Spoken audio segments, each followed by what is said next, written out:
Romanos capítulo 6, versículo 1, eu estou na Ferreira de Almeida, tá? Não sei se tem uma Ferreira de Almeida aí. E diz assim: que diremos, pois? Permanecemos no pecado para que seja a graça mais abundante? De modo nenhum. Como vivemos ainda no pecado, nós que para ele morremos? Ou porventura ignorais que todos nós que fomos batizados em Cristo Jesus, fomos batizados na sua morte? Fomos, pois, sepultados com ele na morte pelo batismo, para que, como Cristo foi ressuscitado dentre os mortos para a glória do Pai, assim também andemos nós em novidade de vida. Porque se fomos unidos com ele na semelhança na sua morte, certamente seremos também na semelhança da sua ressurreição. Sabendo isto, que foi crucificado com ele o nosso velho homem, para que o corpo do pecado seja destruído e não sirvamos o pecado como escravos. Porquanto quem morreu está justificado. Fala comigo, o batismo simboliza também morte para o mundo.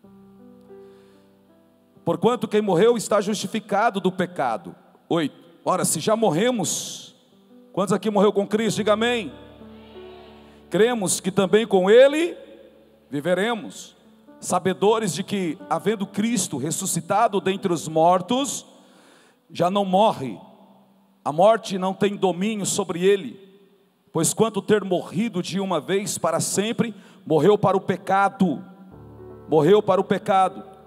mas quanto viver, vive para Deus. Fala comigo, eu vivo para Deus. Assim também vós considerai-vos mortos para o pecado, mas vivos para Deus.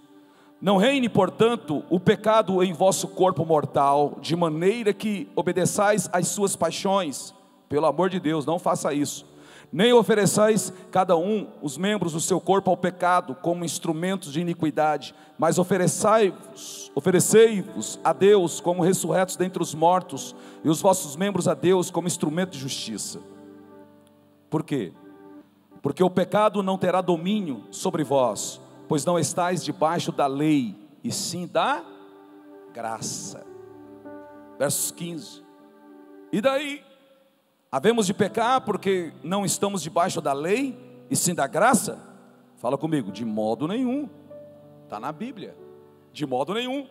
Não sabeis que daquele a quem vós ofereceis como servos para a obediência desse mesmo, a quem obedeceis, sois servos, isto é, fala, escravos.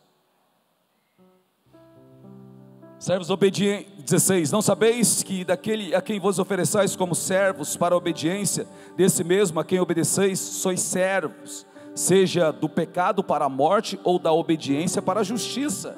Por isso que é melhor ser servo da obediência, amém? Mas graças a Deus, porque outrora escravos do pecado, contudo viestes a obedecer de coração a forma de doutrina a que fostes entregues. E uma vez libertados do pecado, fostes feitos servos da justiça. Falo como homem, por causa da fraqueza da vossa carne, assim como oferecestes os vossos membros para a escravidão da impureza e da maldade para a maldade, assim ofereçais agora os vossos membros para virem à justiça,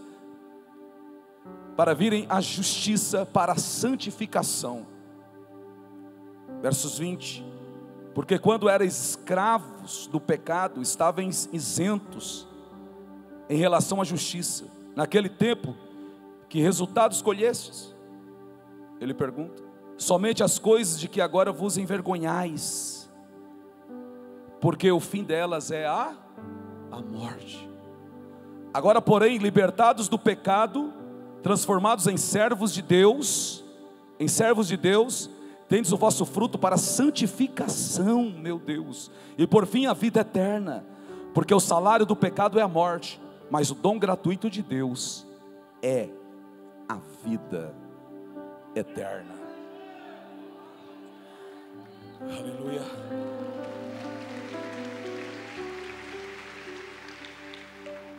Senhor Deus e Pai, a Tua palavra, que está a Tua igreja amada, o Teu povo, eu lhe peço, Espírito Santo, abre a nossa mente, abre o nosso intelecto. A semana que vem temos um batismo, e é o Senhor quem convence o mundo do pecado, da justiça e do juízo. Jesus Cristo falou do pecado porque não creram em mim, da justiça porque vou para junto do Pai, e do juízo porque o príncipe deste mundo já foi julgado, já foi condenado. Usa-nos, ó Senhor, em toda essa semana, como o Senhor tem usado em todos esses anos, e que domingo seja uma festa, verdadeira festa nas águas, um batismo para a Tua glória. Abra a nossa mente, repreenda, Senhor, como diz a Tua palavra, amarra o valente, o lança fora. Seja repreendido os demônios, no nome de Jesus, que as pessoas sejam libertas, essa casa seja liberta, essa família seja liberta pelo poder da Tua palavra, que os enfermos sejam curados, meu Pai. Como é bom ver o Teu filho, Teu servo, o Igor, que passou pelo vale da sombra e da morte, no final de semana passado, mas hoje está aqui gritando, é desse jeito, para a glória do Teu nome, em nome de Jesus, amém. E graças a Deus. Deus seja louvado. Você pode glorificar a Deus, irmãos, pelo esse milagre. O Igor é um milagre aqui, para a glória do Senhor. Eu gostaria que vocês deixassem a sua Bíblia aberta em Romanos capítulo 6. E se tiver uma caneta, pegue. Ou na sua Bíblia eletrônica, deixa também aberto e anote. Nós vamos viajar um pouco aqui essa mensagem de forma textual, em nome de Jesus. Eu creio que o Espírito Santo, ele está no controle de todas as coisas, e ele está levando a igreja a confiar mais em sua palavra. Fui convidado a pregar sábado em uma igreja lá na cidade de Tianguá.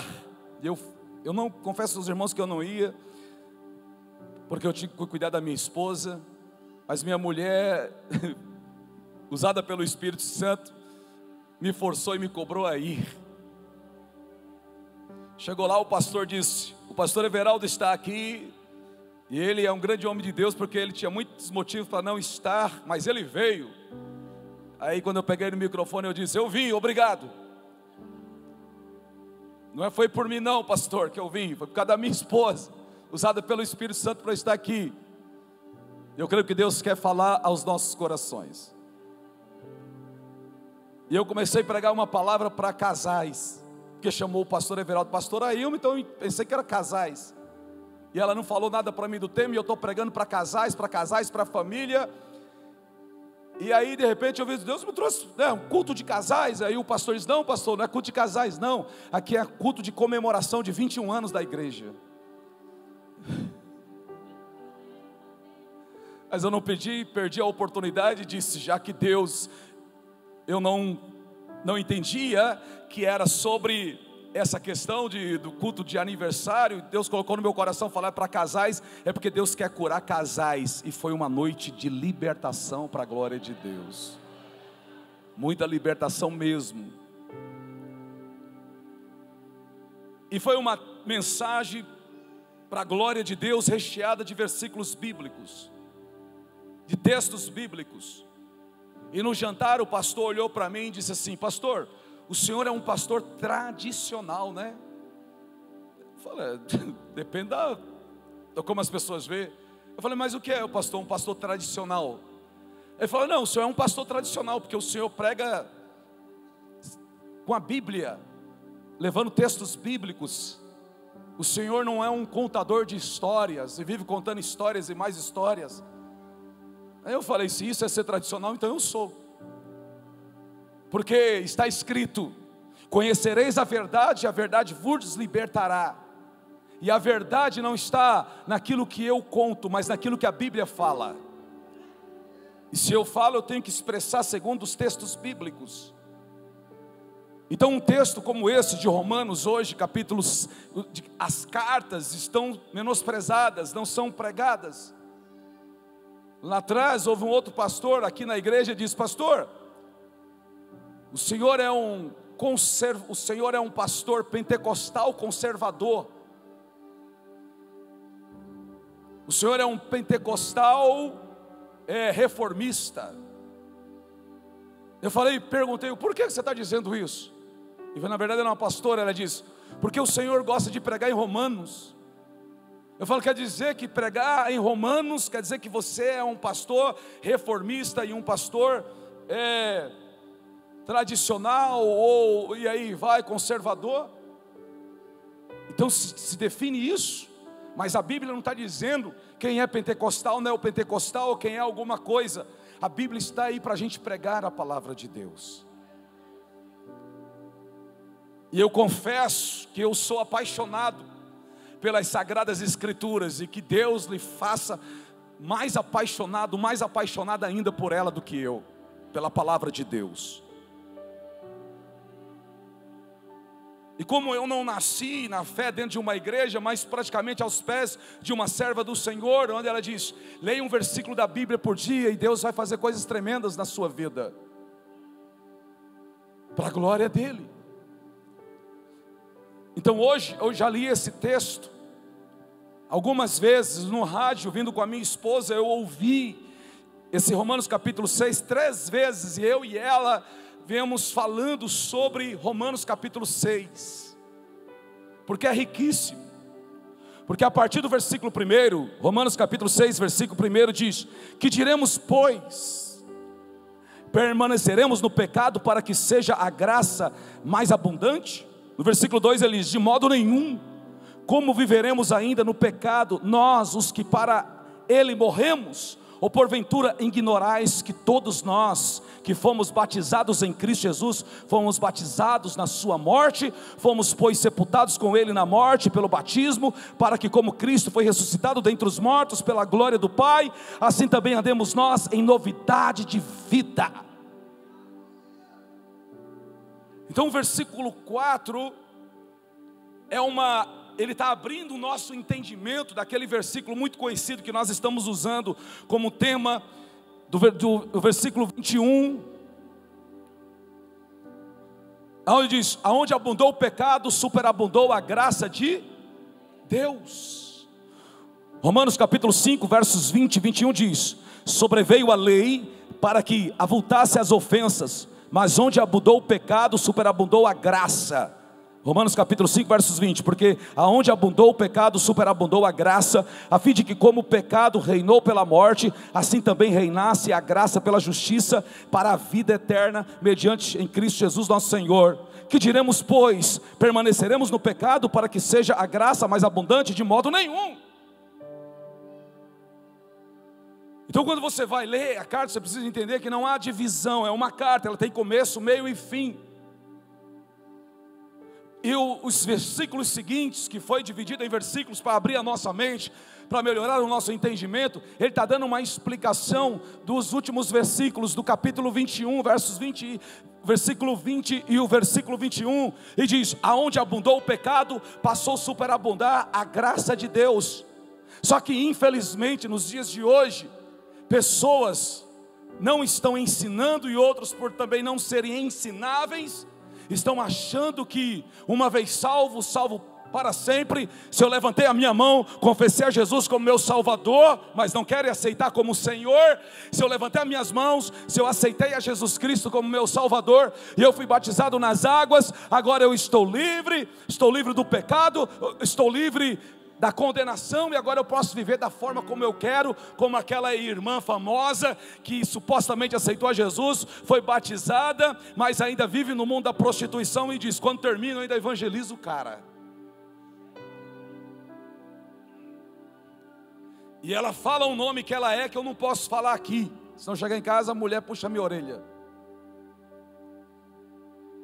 E como ela tem muitos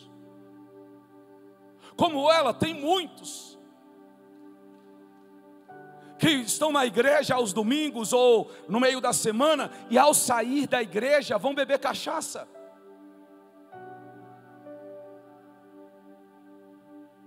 Vão tomar umas brejas, vão tomar umas birra, vão tomar umas loura gelada. ou saem, vão ver pornografias, ou tem uma amante, um amante, tem outras mulheres ou outros homens. Uma vez salvo, salvo para sempre, então eu posso viver. Ou se tem um problema numa igreja, muda de igreja, sai de um ministério, vai para o outro e vai deixando um rastro terrível.